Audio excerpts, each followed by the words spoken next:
और आज़ादी के समय यहाँ की जनसंख्या पता कितनी थी? जब जनगणना के अनुसार ये बताई जाती, गूगल पर सर्च करो तो आ जाती है कि यहाँ की आज़ादी के समय जनसंख्या जो है, इंसानों की जो संख्या है वो 30 करोड़ थी। 30 करोड़। और उस समय जनसंख्या इंसानों की 30 करोड़ और देवी देवताओं की, इंसान 30 करोड़ और देवी देवता 33 करोड़। मतलब इंसानों से 3 करोड़ ज्यादा बढ़ के। अरे समझ लीजिए, बीच में कहीं कोरोना आ गया तो हो सकता है कि किसी भी भगवान कोई कोरोना से मर गया हो, कोई खत्म हो गया, किसी को जुकाम बुखार खांसी, 3 करोड़ निकाल दो, फिर भी तो 30 करोड़ बच गए। 30 करोड़ इंसान की संख्या, ये इंसानों की संख्या 30 करोड़, भगवानों की संख्या बची। अब जब जैसे इंसानों की संख्या बढ़ गई तो क्या भगवानों की संख्या नाती नाता नहीं बढ़े होंगे? भगवानों की तो नाती नाता बढ़ गए होंगे, नाती पोते बढ़ गए होंगे, लेकिन इंसानों की संख्या बढ़ गई और भगवानों की जितनी थी उतनी। लेकिन आसाराम बापू जैसे तमाम भगवान बढ़ गए।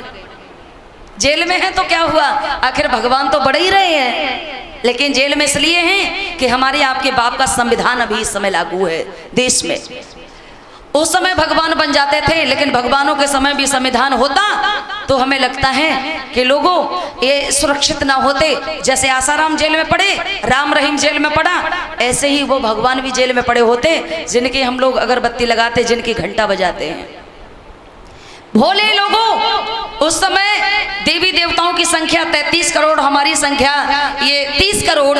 मान लीजिए कोई बीमार, कोई बुखार, किसी को कुछ हुआ होगा, 30 करोड़ अगर भगवान भी बसते हैं तो अगर एक एक भगवान एक एक की सुरक्षा करता तो क्या हम लोग किसी के गुलाम होते? गुलाम नहीं होते, लेकिन फिर भी हम गुलाम थे। अरे हम तो कहते चलो 33 करोड़ भगवान हैं, आप भगवानों से 10 रुपए ना मांगो, भगवान से नौकरी ना मांगो, भगवान से कोई बिजनेस ना मांगो, 33 करोड़ भगवान से केवल 1-1 रुपया मांग लिया करो। और 33 करोड़ भगवान से जब 1-1 रुपया मांग लोगे ना, तो तब भी तो 33 करोड़ रुपए जिसके पास होंगे तो आगे पीछे गार्ड वार्ड लगे घूमेंगे, इसलिए किसी कोई मार ना दे। तो बताओ, भगवान ने किसी को रुपए दिए? कभी कुछ दिया? लोगों, देवता है ही नहीं तो देते नहीं है। लेवता होते हैं, कहीं मुर्गा ले लिया, कहीं अंडा ले लिया, झंडा ले लिया, बीड़ी ले ली, दारू ले ली, लेकिन देवता असली कौन है? देवता का मतलब होता है जो हमें दे। देवता का मतलब जो हमें दे।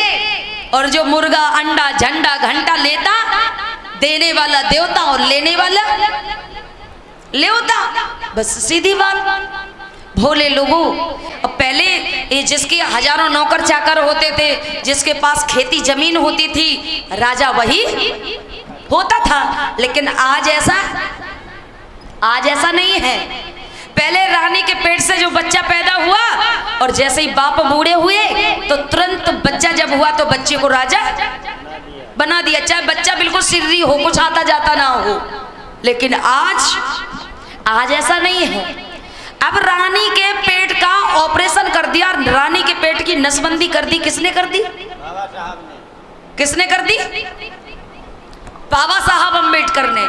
बाबा साहब अम्बेडकर ने रानी के पेट की नसबंदी कर दी और कह दिया कि अब रानी के पेट से राजा नहीं बनेगा, अब पेटी से राजा बनेगा। पेटी से।